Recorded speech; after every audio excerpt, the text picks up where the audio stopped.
Hello everyone, and welcome once again to So Very Wrong About Games. I'm your co-host, a man who was last right when he said yes to his friend Walker, Mark Bigney, and with me as always is my loyal friend, Michael Walker, who was last wrong when he said, maybe I'll ask that douchebag to do a podcast with me. How you doing, Walker? Doing fantastic, Mark. How are you today? I'm very glad to hear that, and I'm doing very well myself. Thank you very much. We are surviving the heat, we are surviving the coronavirus, and we are still finding the time and the effort to be wrong about our favorite hobby, this wonderful hobby of board gaming. This is a board gaming podcast about board games, and we're going to talk about the AYURIS. This is the as-yet unnamed retrospective intro segment, where we talk about what we reviewed roughly last year, although that's getting more and more figurative. We're going to talk about the games we played last week. We're going to talk about the news and why it doesn't matter. And finally, we're going to have a topic, which is going to be communication restrictions, or in Walker's terms, I can't tell you. It's a secret. So with that in mind, let us head on into the AYURIS. What did we review last year, Walker? Last year we reviewed in a series of games that we love, Quartermaster General, The Cold War. Why did you say a series of games that we love, Walker? Because there's quite a few Quartermaster General games, and we tend to enjoy them all. We tend to, yes. Except for ones that are, placed in terrible time periods that bore me to death. Well, look, my problem with the Cold War was not its theming or the time period. I find the Cold War very interesting. I found the framing of Quartermaster General of the Cold War very interesting with it was literally the First World, the Second World, and the Third World, namely NATO versus the Warsaw Pact versus the unaligned powers. We just didn't like the game. And so... Well, I just didn't like the game. Maybe you liked the game but hated the setting, but my recollection was we had a fair number of mechanical complaints. I'm glad you remember, Mark, because I was straining my mind to remember this game whatsoever. Oh, okay. Well, my recollection is, well, yes, we haven't played it since we reviewed it. We have played other Quartermaster General games since then. We've played Quartermaster General, well, I played Quartermaster General 2nd Edition and the World War I version. I've even played Liberty or Death, the Peloponnesian Wars one since then, but have had no desire to return back to Quartermaster General the Cold War. And I just did not enjoy it. It was just the standout from the series in terms of failing to engage. It was overlong, and I didn't like how a lot of the espionage cards shook out. It made it feel like a take-that game, and inability to interact with your opponents in substantive ways when you needed to. It just a bit of a misfire as far as I'm concerned. And that is Quartermaster General, The Cold War. Now, on to the games we played this week. Mark, you and I got to play Menara. Not that we haven't played it before, but I got to introduce you to the new expansion, which comes with new cards and new tiles. And what do you think so far, Mark, with these new things? I strongly disliked the new elements. Even the map tiles. I was thinking that the map tiles are fantastic. I love the map tiles. At first, I didn't care too much. I didn't mind the new cards that came up, what would you call them? The task cards, I guess. But then in our game, I hated them. Like the fact because it just took out all points of gaming to it, right? Because there's no way you could really plan on what was going to come up, right? So not a fan of the new task cards, but the new map tiles I thought were fantastic. Menara as a co-op dexterity game, I always felt that the weakest element of it was trying to game out which level of task cards you can complete. There's easy, medium, and difficult. And if it were just a function of increasing difficulty and different board states would change the contours of how difficult those particular tasks were, that would be fine. But as it is, every time I play Menara, with the expansion or without, I'm always having to check the reference and saying, okay, well, what is the probability of pulling from this random desk a task that I am literally incapable of achieving? Not because I'm not skilled enough, but because I literally don't have the assets available from me in the random draw. And I felt that the expansion elements, both the tiles and the new cards, bumped that up to 11. For example, some of the new tiles say, okay, here are the pillars that you need to place. You need to place 2 red and 2 yellow, but you have to place them in a specific order. And what that does is it further constrains the usefulness of certain pillars. And so it further intensifies the need of certain pillars at certain times, which exacerbates the luck element. That was less problematic. The more problematic was that some of the mission cards, some of the task cards just seemed to lean into this arbitrary level. One of them was place 3 pillars of the same color. I pulled that up the first round. I was looking at it and based on my recollection of previously, it's okay. So some of them ask you to complete a tile. Some of them ask you to play. Okay, I think I can do this. And it's like 3 of the same color. What on earth? The frequency with which you have 3 pillars of the same color, because putting yourself in that position is dumb play. So this is, oh, well, better set yourself up with dumb play so that you hope you get this one card that demands you painted yourself into a corner. Then there was one that demanded you place 2 black pillars. So you have to have the black pillars, and there have to be need for the black pillars on the... I never want to play with those cards again. Well, Mark, is this hate and anger coming because it was your fault that the tower fell? Was it really? Oh, yeah, it was. No. That part was fine. That part was just straight, I messed up. I'm okay with that part. It just emphasized all the elements of Menara I don't like. I think the base game of Menara needs an excellent player aid that summarizes all of the available task cards in a way that clearly synthesizes when the thresholds are met that you want to start pulling from yellow and red. And I don't want to play with those new task cards, period. I agree with that. And the way they did the expansion rulebook, they sort of explain what pillars and how many more task cards you need to add. And they did it in a way like it was per map tile. So depending on which map tiles you decide to add to the game, and I don't see why they wouldn't just add them all. Like, every game you're going to decide which ones to pick and then add up all the pillars and then add up all the task cards. It just seems like way too much work for what it adds. That to at least serves possibly to minimize the intersection of weird tasks with weird platters that cannot be completed together. But as you say, it makes the setup rather cumbersome. And Menara at its core needs to be a quick, breezy, engaging experience. And if you start loading up the setup, if you start loading up the combinatorics, if you start loading up the necessity of tracking all the available cards, you're just sapping away any enjoyment of the game. So I did not particularly think that the expansion is playing to Menara's strengths, and that's why I don't think I would play with the expansion again. The expansion, once again, being called Rituals and Ruins. And there was for full transparency, there was another part we played where it was like random map tiles. Like when you're ready to place a map tile, it'd be completely random. What'd you think of that part? That part I thought was great. Yeah. Right. Because that part simplified interacting with the components. In the base game of Menara, you're expected to, quote unquote, shuffle all these tiles of radically different size and shape. Here, at least, you have a deck of cards where you can genuinely randomize which tile comes up next. That part I thought was fine. Yeah, and there's a different way. We did it the hardest way, which was completely random off the top. You can do it like a draft where you turn up 3 and you get to pick which one as well. So, like you said, much handier, much easier to shuffle. And that was Menara, Rituals and Ruins. We are now in stage 3 of coronavirus response here in Ontario. I say this not because we want to talk too much about it, but just to emphasize that we are following official province guidelines. The outbreak in Ontario is, I think, pretty safe to say, well under control, especially in our region of the world. Very, very few cases. And as a result, I have resumed in-person gaming outside the immediate social bubble of swag. And again, I say this not to dwell on the virus, but just to emphasize that we're being careful and safe. And so we resumed our Rangers of Shadow Deep campaign. This is the co-op miniatures game by Joseph McCullough, who is the author of Frostgrave. And so me and the Handwerker got together and started playing Rangers of Shadow Deep. And it really emphasized to me, recalling back my experiences of role-playing. And I mean bad role-playing. I mean murder, hobo, kick down the door, kill everything on the other side, get some loot role-playing. That Rangers of Shadow Deep has well and truly killed any desire to return to any kind of Dungeons & Dragons or Pathfinder or any kind of role-playing of that nature ever again. Wow. Well, because what it does is, as I've said before, it has just enough narrative meat where things are happening, just enough customization of your party so that you can imbue them with a sense of personality.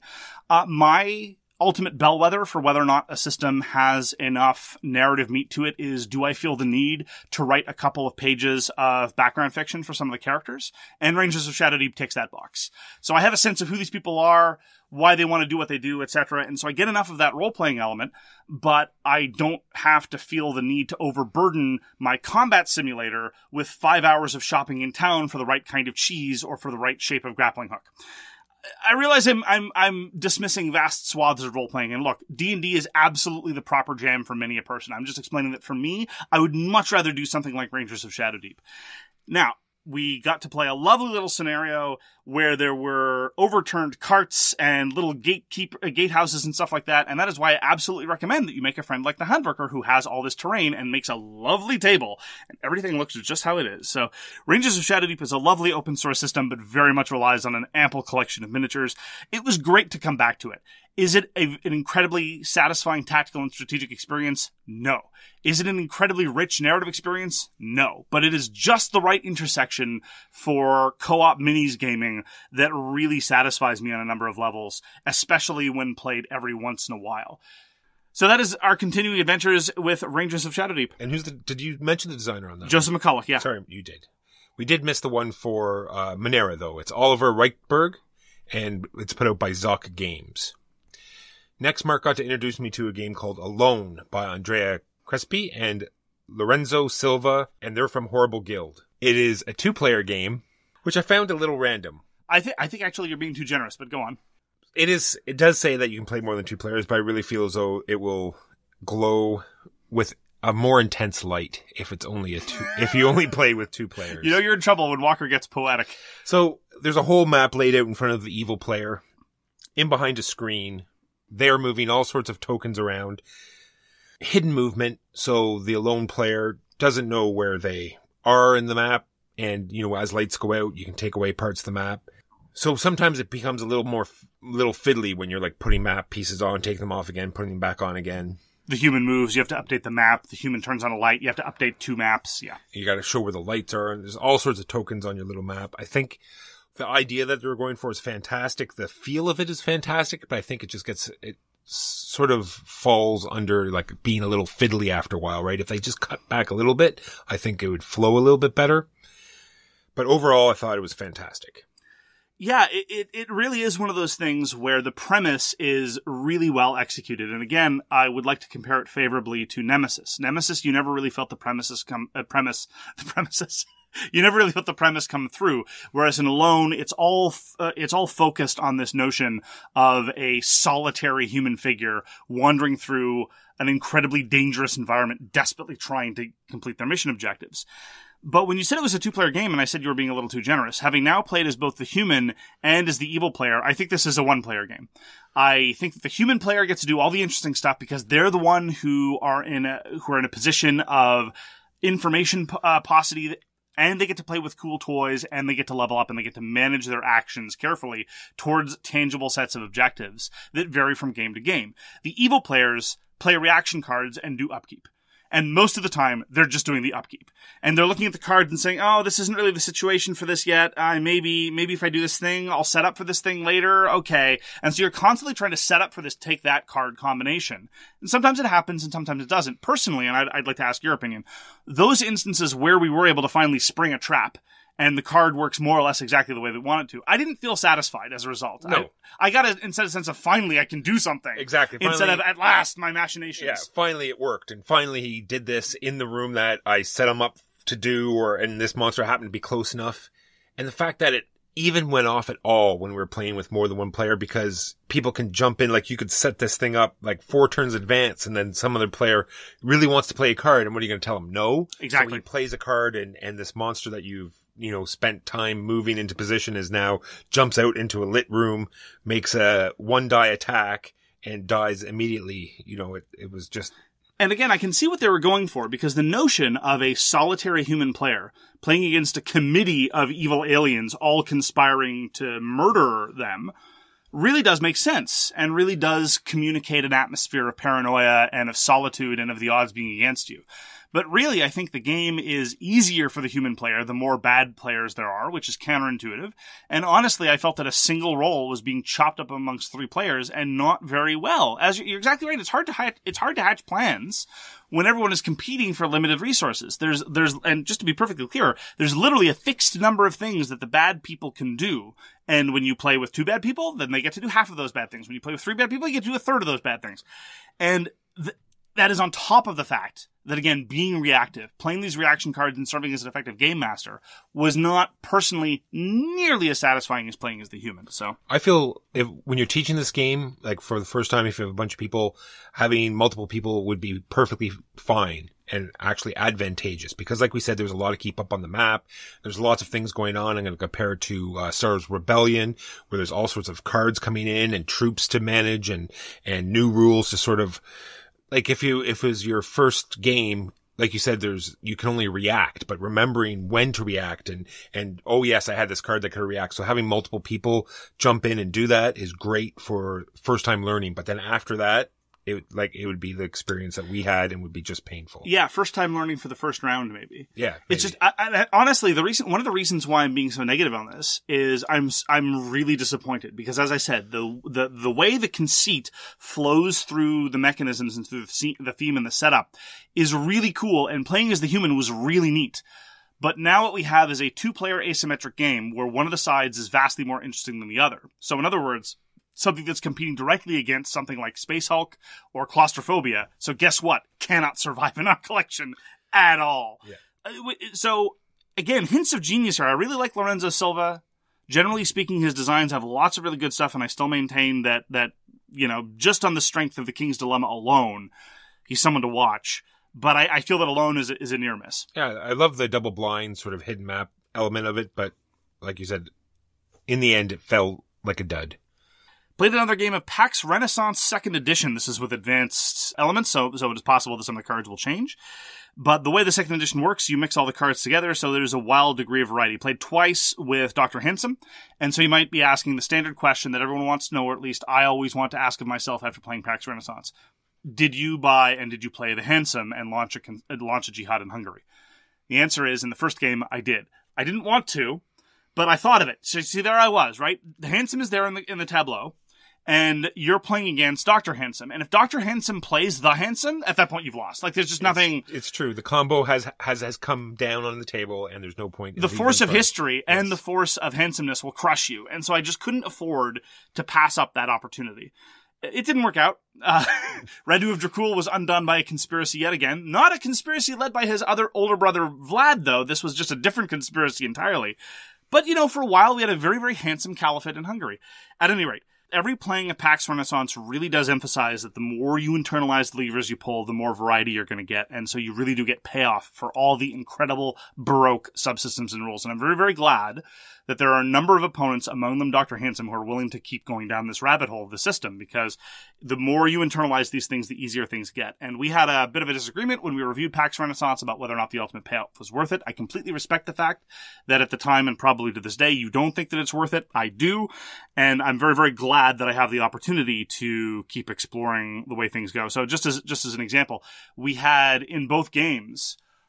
we had about 6 total different victory conditions that were within striking distance of being satisfied. About 3 in the first game and 3 different ones in the second one. Now, I say different. There was some overlap because there's only a total of 4 possible victory conditions. But it really just goes to show that you have to be flexible and variable and take a look at what the map is telling you and try to make a push for the kind of victory condition you want. And that is really the kind of liberty and freedom that I want out of a, dense historical game. And so... big fan of PAX Renaissance 2nd Edition. Can't wait to see the final production version, although I somehow doubt that it's going to be very portable. And I do enjoy how dense of a game you get out of a twee little box. So I'm going to be missing that. It is a small box. It is a small box. And so that was PAX Renaissance 2nd Edition. You introduced me to another great card game that's much like Core World. It's called Albedo. It's not called Albedo. Excuse me. I have a joke here. You're interrupting the flow of my joke. No, you're a joke. There's a game called Albedo. Score. Where you're trying tell me about this game called Albedo. Where you're trying to how Albedo is it? Gone. You're trying to increase population on planets, and it's had this whole thing, but no, the Walker, moment's Walker. gone now. You blew the it. Listeners want to hear your joke. Right. So the game is called Albedo. It is a game by Kai Herbertz from Herbertz Entertainment UG, and like I said, it's a lot like Core Worlds. These planets come out, and you have to hit a certain level of ground support or, a certain level of combat, and you get to take that planet and or get more troops. It's a deck builder. And I like it because it's a lot shorter. I don't like it more than Core Worlds. Let's just get that off the table right from the beginning. But the artwork's fantastic. The way it flows is very quick. The fact that you're going to flip up 2 planets. You're going to set up your 2 decks.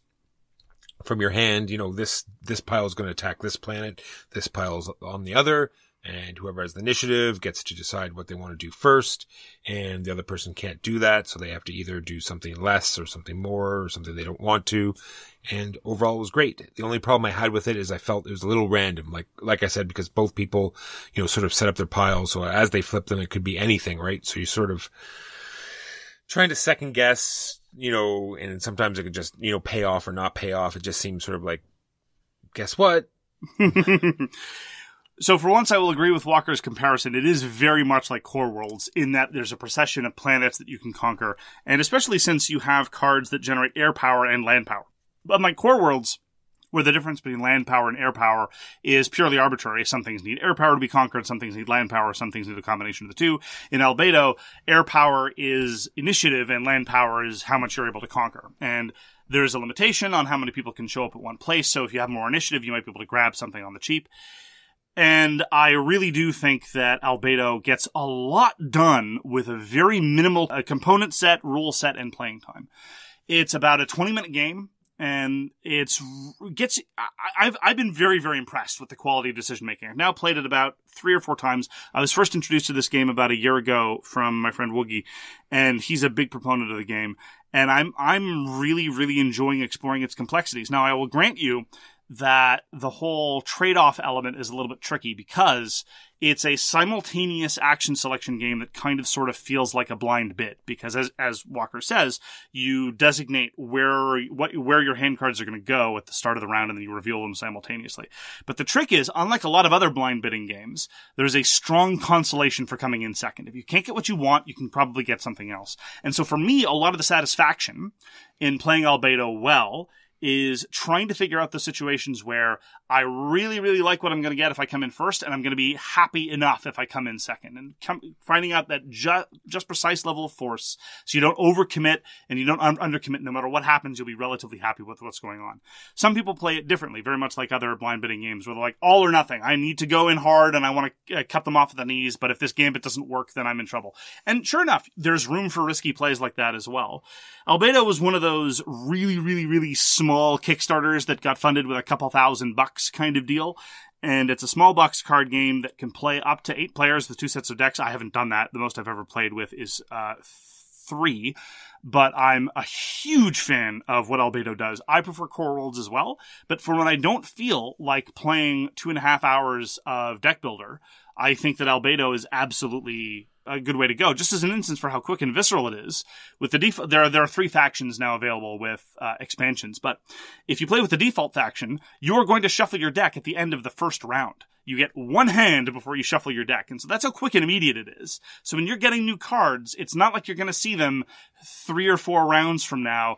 You pruning your deck and upgrading your deck happens at a very, very quick pace. Yeah, like you said, quick pace. And you have to decide right from the beginning, am I going to try to make my deck a little stronger, or am I going to start getting those victory points right away? Because that's what your decision is when you have initiative. Am I going to use my ground force points to get better cards, or am I going to take those points now because I might not get them later? Or sometimes you can do both. Every card has a menu of things you can purchase from. And again, trying to orchestrate things such that you can end up with an advantageous situation regardless of whether or not you're beaten to the punch is, I think, one of the interesting challenges in Albedo. I'm glad you enjoyed it. I look forward to playing it some more. And I've now played 2 of the 3 factions. I have yet to play the 3rd one. I'm looking forward to giving it a shot. And that was Albedo. I also got to show you another sci-fi ship-based game called FlickFleet. This is also something that was introduced to me by my friend Woogie. This is a game of acrylic starships that you flick across the table, and they attack by flicking dice, and you sometimes care about what the die result is after you flick it, which is an interesting little twist. I'm a huge fan of the components of the game. I love the little ships and the way the fighter wings consist of concentric rings that slot together, and the bomber wings are little pieces that slot together. I've talked a lot about FlickFleet over the past couple of weeks. What did you think of FlickFleet, Walker? Well, I think much like Flick Wars, these games need to stop telling me how to flick. I'm just tired of it. Well, but like you said, sometimes the die result matters. So therefore, if you flick it off the table, then it's a miss no matter what. And in games up to this point, before we played before we played Flick Wars, you could power flicks through and it really didn't matter. So I've had to change my habits and my style of flicking, and I personally just don't like it, Mark. I don't like being told what to do.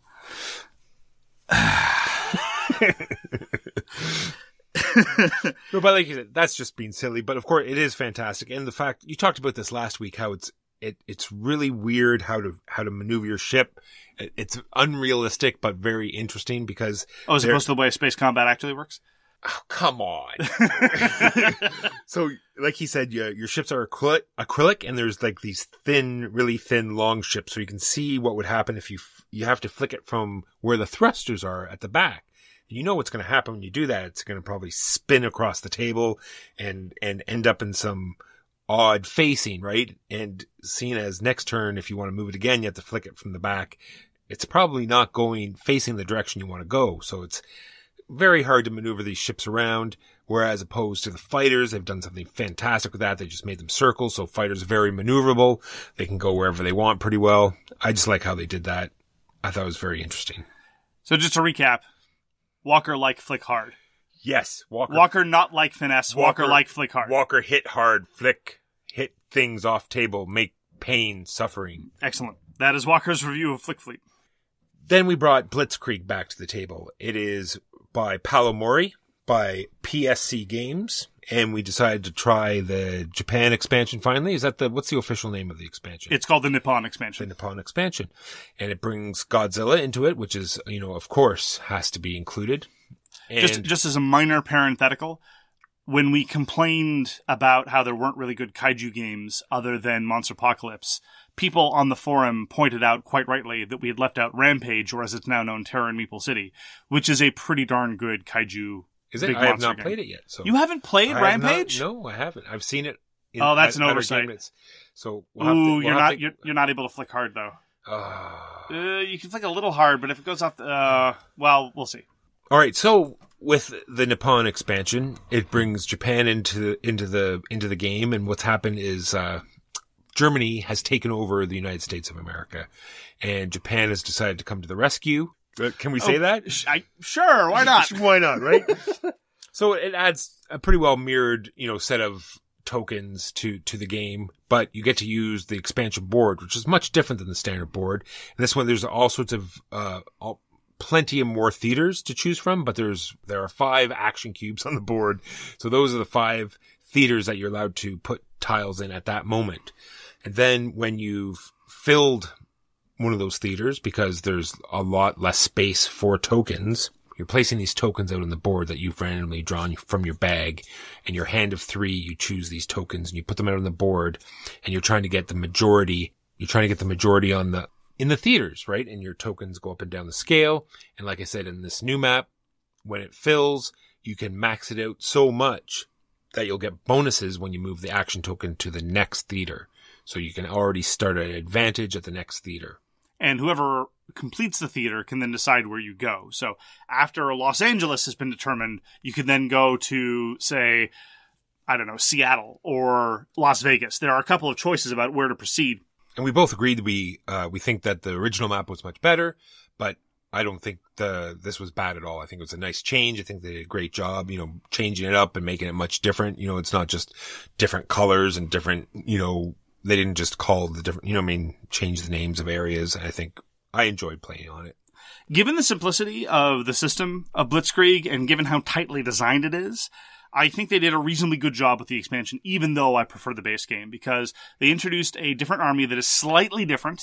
We didn't do a thorough analysis of the tile mix, but, you have Godzilla and you have other slightly weaker tiles because, Godzilla. And the map is interestingly different in the sense that you can trace the geography. The salient objection that I had, and it's only a minor one, is I prefer the base map because there are just, at any given time, more places where you can place tiles. And there are more simultaneous tugs of war going on. And you can never fully give up on any of the tugs of war without being seriously constrained. As opposed to the Nippon board, well, it's not the Nippon board, it's the Nippon expansion with a map of the US, where, number one, you can give up on a theater because it's going to go away soon enough, and that doesn't permanently hamstring you. And number two, there are always fewer places to play. And so I didn't really get that same sense of tension and trade-off that I got at Blitzkrieg. All of that having been said, though, I still think that Blitzkrieg, with or without the Nippon expansion, is a fabulous two-player distillation of Dogs of War, which is one of our favorite worker placement games, and really an excellent design by Paolo Mori. And I'm a huge fan of it. And again, in terms of the amount of time that it takes to get a very, very satisfying confrontational worker placement experience in a two-player only game, I think Blitzkrieg is extremely hard to beat. And that was a review copy we got from PSC Games. Walker taught me how to play Quicks. Walker has been playing Quicks and a number of other roll and write games. I did not enjoy Quicks very much game-wise. As an experience, I thought it was fine. Look, roll and write games are fine. As I've explained before, it's fun to roll dice and see what comes up. And when it's a quick social experience, it's hard to find them actively unpleasant. But Quicks, I felt, really didn't do anything to avoid the fundamental problem with a lot of roll and write games, which is, hey, did you roll well? Did you? Did you roll well? Congratulations, you win. as opposed to, oh, you didn't roll well when it was your turn. Oh, you're not very smart, are you? And so Quicks didn't even try. That's pretty clever, at least tries. It doesn't really get very far, but Quicks is just straightforward, hardcore. Oh, you rolled a 12. Great job. Well done. Good on you. Next player.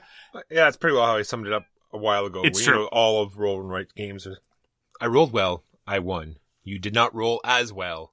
Yes. You lost. And I think it's the fundamental challenge of a roll and write game to try to mitigate that as much as possible. And I think that good designers who have been working in the Eurosphere of dice games, like, for example, Reiner Knizia, have been dealing with this for decades, really. And it's strange to me that in the past couple of years, as roll and writes have become more popular, we've kind of forgotten all the ways to design good dice games, and we're just going back to, not that Quicks is a particularly recent design, but a lot of the other more recent roll and writes. And honestly, having discovered Sonora, I don't feel the need to play a roll and write ever again. Sonora gives me everything that I like from the cool scoring combinatorics of a roll and write, but it's a flicking game and therefore flatly superior. And so that was Quicks. And those are the games we played this week. Now on to the news and why it doesn't matter. Mark, there's a game called Fuzzies out. It's by the same people that did Wavelength. It's a dexterity game, but I'm not like over the top like I would be with other dexterity games. It's these really fuzzy puff balls that sort of stick together with a combination of puffiness and static, I'm sure. And you put them in a container and then flip it upside down. And so you got this tower of multicolored fluff. And I didn't look too much in the, but I'm sure the cards say, take this color from the bottom and put it on the top, or take this color and, match it up with some other colors. And there might be some interesting gameplay there, but it seems like more or less Jenga with fuzzies. Yes, I'm interested to give it a try, but I don't know if I'm going to actually back it. It is on Kickstarter right now. On the one hand, it doesn't look particularly interesting. On the other hand, given the incredible success of Wavelength and given how focused the experience was, I'd be a little bit more curious to hear what it is that they were trying to do and what they've done to the fundamental stacking formula to make it a little bit different. Now, I will say that it does have one salient advantage over Jenga in that setup looks to be trivial. The setup for Jenga is a little painful, whereas with fuzzies, you just dump all the fuzzies in a tube and then you have set up fuzzies, which seems nice. So my next Kickstarter news segment I just have written here is Crisis Averted. Just a second, let me think about this. Must be something so trivial and that something I totally don't care about. That's right. It is that Stephen Power Beach-a-Palooza game that you keep talking about. What is that about again?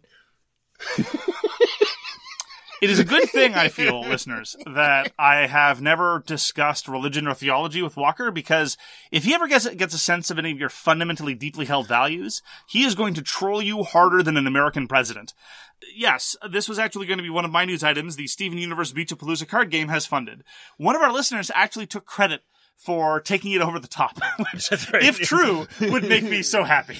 That's right. But I was very worried that it wasn't going to fund, because apparently there was some contention that this was just a cash-in by Cartoon Network, whereas the team at Cryptozoic, who Erica Bioris and her fellows are like, no, this is a labor of love.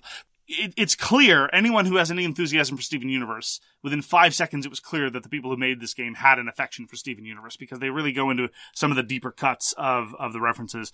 I'm looking forward to the Steven Universe Beach-a-Palooza card game, and I don't think I'll show it to you because you wouldn't appreciate it, so yeah. Raspberry for me? Absolutely. All right, and my last piece of news before Mark finishes it out is more Kickstarter stuff. I know in this COVID time, we don't really go out into groups as much, and we don't really paint miniatures as much, but this just caught my eye, and I like talking about things that are interesting to me. It's called Studio X Mobile Painting Studio.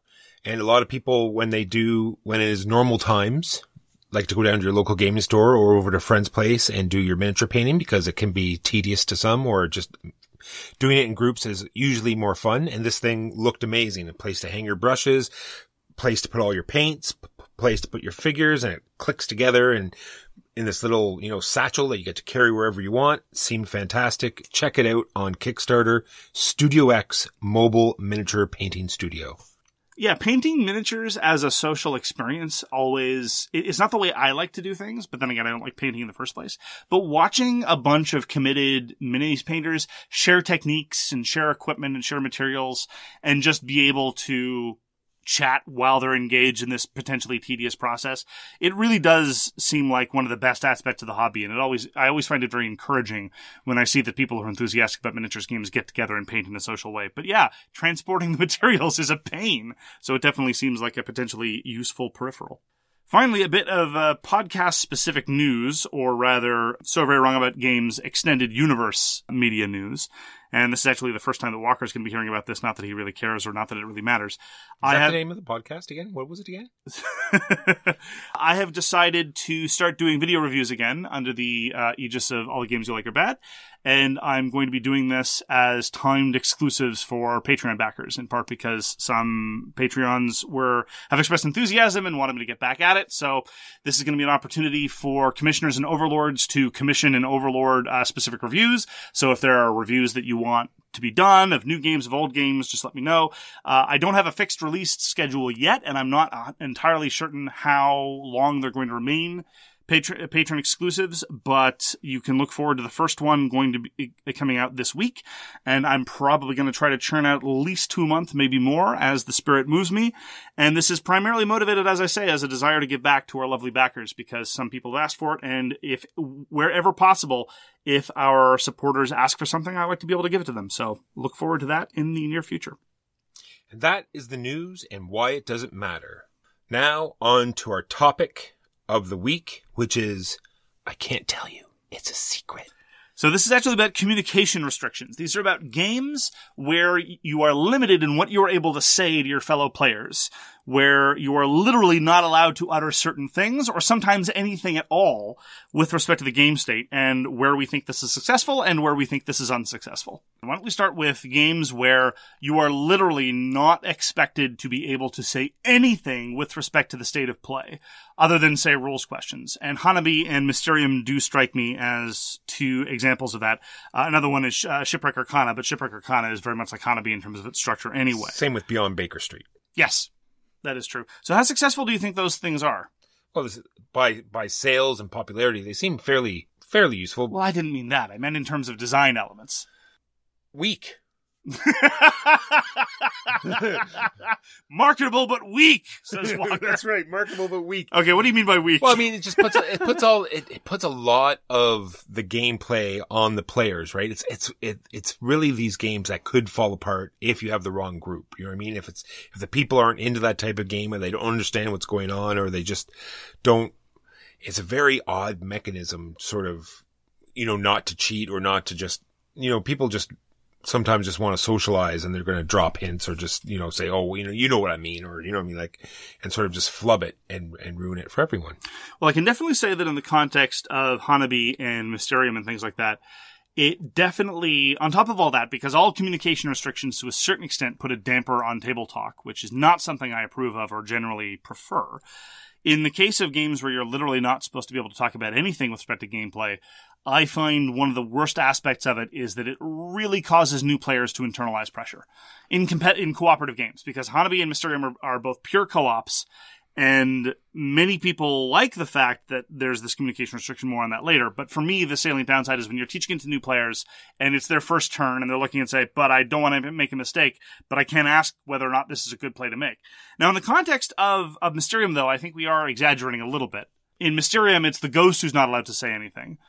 The other players are allowed to say more or less whatever they want, which leads to, I think, Mysterium is a great way to segue into one of the issues of communication restrictions, and that is cheating.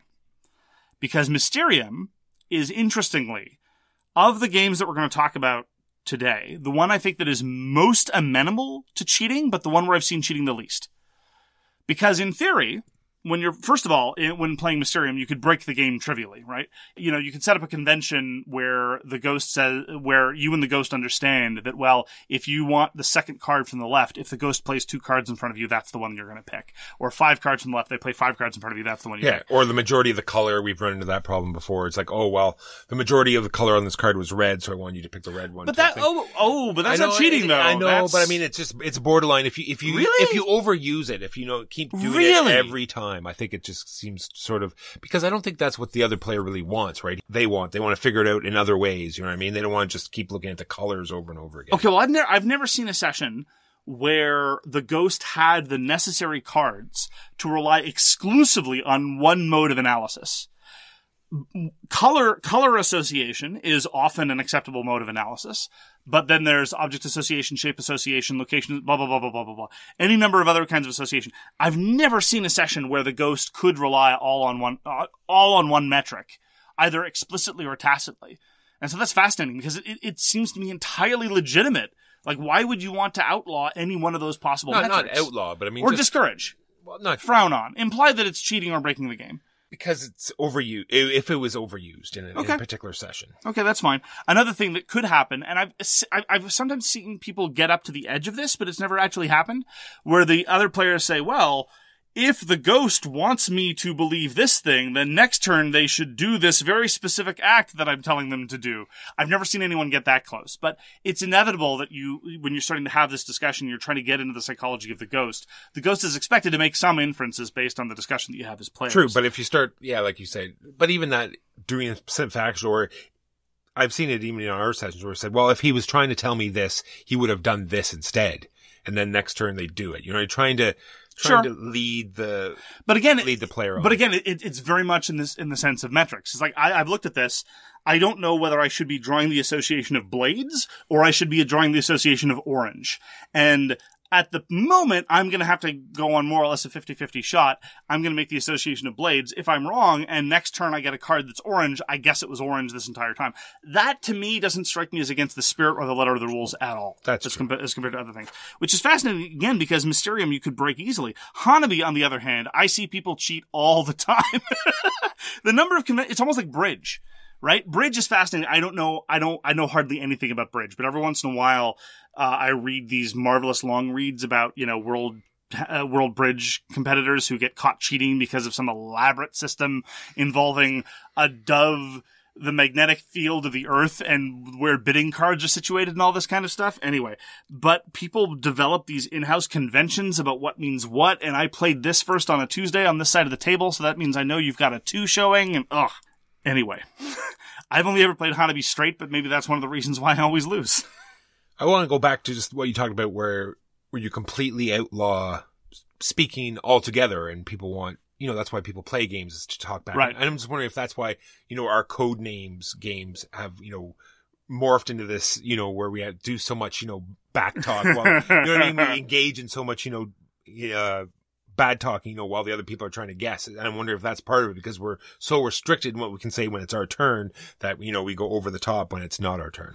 That's one of the fascinating elements about code names, right? Because, again, like Mysterium, you've got one player on a team that is unable to say anything other than merely confirm or deny correct guesses. And then everyone else is able to say whatever they want. The fun thing about code names, though, and I don't know why this doesn't happen as much with Mysterium. I think in Mysterium because it's a pure co-op rather than team-based. The agony of watching the Codemaster desperately try to keep a poker face as everything they've done is systematically misconstrued by their teammates. It's just this fascinating psychological element. It's one of the reasons, honestly, why I think Codenames is so brilliant. Just that delicious torture. Or I think we've seen it in Mysterium where the two people on the guessing sides, the one person is taking the person down the complete wrong path, right? And the ghost has set it up perfectly, yet the other player is talking the other player out of it. But there it's rage starts to build on the ghost's face. But there it's just frustrating as opposed to delicious. That's what I'm getting at. True. And I agree with you. So getting to this issue of games being primarily, or if not primarily, saliently a social experience. Talking again about a game where, in theory, you're not supposed to talk about the game state at all, anyone at all, like Hanabi. It is unfortunate because you're going to start talking. Like, just sitting in silence playing a game is not satisfying. And so the table talk necessarily being completely divorced from going on in the game, it leads to this weird sort of cognitive dissonance. And it is one of the aspects that I don't appreciate. Make no mistake, I love Hanabi. I think it's a fabulous game. It is one of my favorite co-ops, certainly one of my favorite designs by Antoine Bauza. And I will play it at any given opportunity. But the communication aspect, although necessary to make the game work, is not ideal from a social dynamic. And then there's the communication in the crew. Yes. Which is very interesting, right? You got the one token, and you're placing it on a card, up or down. It's very much like euchre. Just a trick-taking game. You're taking tricks, and you're telling the people at the table what one card in your hand is, and you're trying to just make sure. Either the lowest of a suit, the highest of a suit, or the only of a suit. So there are a number of ways you can do this. You can communicate what kind of suits you can win. You can communicate when you're about to go void. You can communicate whether you have a card that someone else needs for a mission that they've got. The timing can be really crucial. I was about to say the same thing, and it's wonderful that they didn't make you do it right at the beginning of the Exactly. turn. It's like you can play out a card and then put it out immediately, and then it tells a whole different story. And that's one of the areas where I really think my play in the crew is really weak. I haven't quite figured out when to communicate or when to take advantage of this. And again, it's one of those things where, unfortunately, again, nothing you say is supposed to relate to the game state. And in theory, even such expostulations as, I guess we're boned now, is technically cheating, because what that means is you're evaluating the state of everyone's hands, which leads people to make inference, blah, blah, blah, blah, blah, blah, blah. We don't enforce it that radically. We definitely have more table talk than, strictly speaking, the rules are supposed to allow.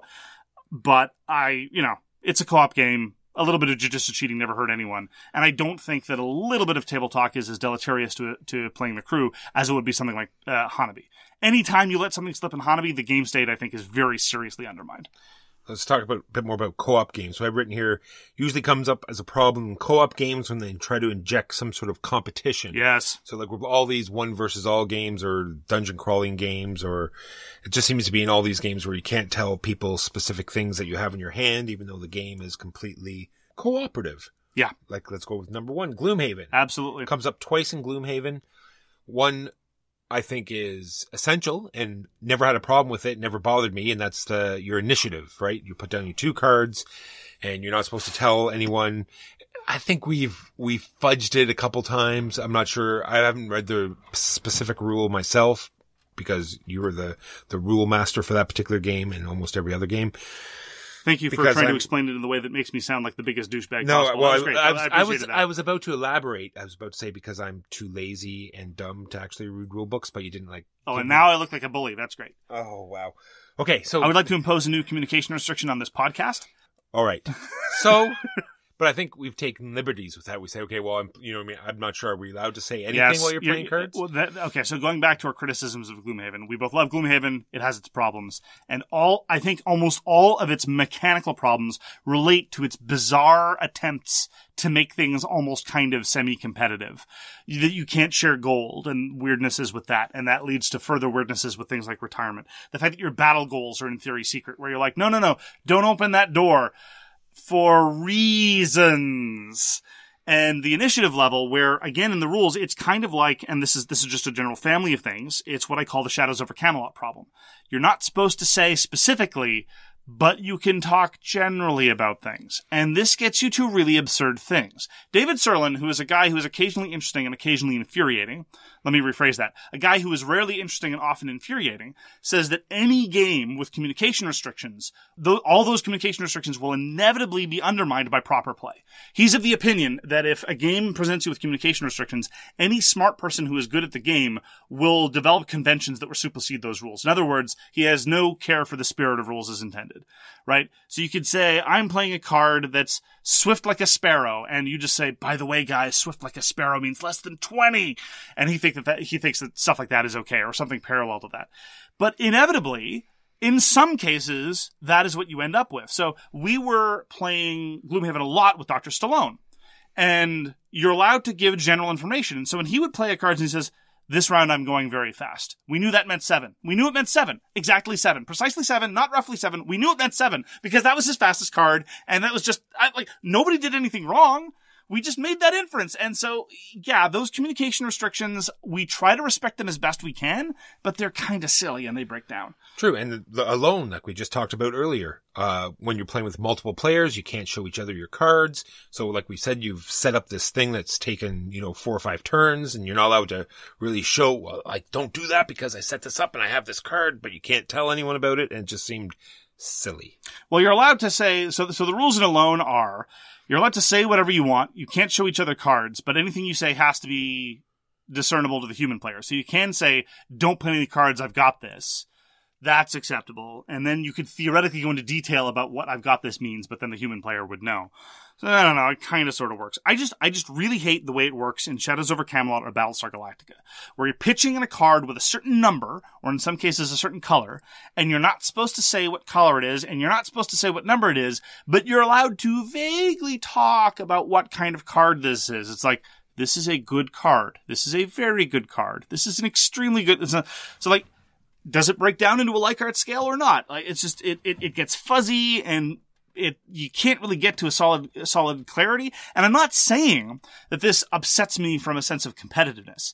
It just upsets me from a sense of, as a game player, playing the game quote unquote as intended. And that sense of dislocation, of not really knowing what the author wants me to do, whether or not I'm playing properly, I find that troubling, and I don't like it when rules are that ambiguous.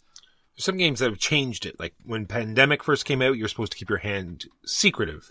And now that the new iterations that have come out in the legacy versions, they say to put your hand down on the table. Yep. So what this leads to is a little bit more alpha gaming, because now people can see what everyone has, and so can sort of, puzzle everything out and say, no, you should do this and this. And I think maybe that's why they wanted to keep it secretive in the first place. That way, people aren't telling you what to do. But I think in the long run, especially in Pandemic, it just makes the game more fun. Well, to my mind, that's a kind of corollary to communication restrictions, because it's not that the information wasn't allowed to be conveyed. You were allowed to say whatever you wanted about your hand. And since it's pure co-op, you would be truthful. You can say, I've got blue Montreal, yellow Los Angeles, black Karachi, whatever. It's just the question of how is this information tracked, or how specifically this information is conveyed, or what form of note-taking you're allowed to do. But it is effectively, at the end of the day, a communication restriction. There is one form of... I would just like to give a shout-out, turning back a couple seconds ago to when I was complaining about Shadows over Camelot and Battlestar Galactica. The Menace Among Us, I think, solved that problem very neatly. The Menace Among Us divided all secret action cards into 3 categories: good, neutral, and bad, and they specified which one was which. It's right on the player aid. These are the good cards, these are the bad cards, these are the neutral cards. And you were allowed to say about hidden information only whether it was bad, neutral, or good. Because the reason why these communication restrictions exist in these 3 games, Shadows over Camelot, Battlestar Galactica, Menace Among Us, is to give enough cover for the hidden traitors, for the bad guys, for the semi-co-op element of it. And the Menace Among Us lets the communication restriction be perfectly transparent, yet have enough cover for the traitors. And that's one of the reasons why I think it really did improve on the formula to a substantial degree. And nobody ever had any problems about playing fast and loose with the communication restrictions. You don't have these troubles because, again, in addition to this social problem, as a game explainer, I hate having to tell people that they've been accidentally cheating. I don't like doing it. It's unpleasant. Nobody likes it. It's a bad scene. The last I have on my list here is auction games. Lots of auction games so you can't, tell people how much money you have. And I think it leads to fun gameplay, right? And because you can sort of bluff how much you have, right? And that leads to a whole different element of the game as well, where you can, play off that you have way more than you actually have, or a lot less than you have. And I think it's a great mechanism. The last one I'd like to shout out is something that works very well in theory, and it works in practice, although it just doesn't pay off as much in practice as I would have liked. There's this weird, obscure little game called La Révolution Française, where you represent the 6 different political factions in the aftermath of the French Revolution, and you arrange yourself from the left wing to the right wing. And you're allowed to say whatever you want, at whatever volume you want. The trick is, you have to sit in seating order. So the radicals sit next to each other, and then they filter out through the moderates, and then they get all the way to the conservatives. And so you can whisper to somebody who's very close to you politically leaned, no problem, and no one will know what you're planning. But if you want to talk to somebody who's opposed to you, you have to shout. And so it's a weird form of physical restriction on communication that is very, very simple to apply. It's just, look, no game talk, no conspiring away from the game table, and you have to sit in this specific place. In practice, there's not a whole lot of conspiring in the game, so it doesn't pay off quite the way that I wanted it to. But it is nonetheless rather cute. So that's going to do it for this week. Thank you very much for joining us for So Very Wrong About Games. If you'd like to get in touch with us, you can reach Walker via his email, justrolledadice@gmail.com. You can reach me, Mark Bigney, on Twitter @TheGamesYouLike. For more public discussion, you can find the So Very Wrong About Games Facebook page, or you can check out our Board Game Geek Guild, which is guild number 3236, and you can find us on Patreon. We read everything you send us, and we'll get back to you if we can. Thanks again for tuning in, and we hope to see you again soon. Peace! You've been listening to So Very Wrong About Games, produced by Michael Walker and edited by Mark Bigney. Special thanks goes to What Does It Eat for generously allowing us to use their most excellent song, FOS, as our theme. You can find them at whatdoesiteat.com. You can reach us by email at soverywrongaboutgames@gmail.com or on Twitter at sowronggames. Thanks very much, see you next time, and always, try to be right, but remember you are so very wrong.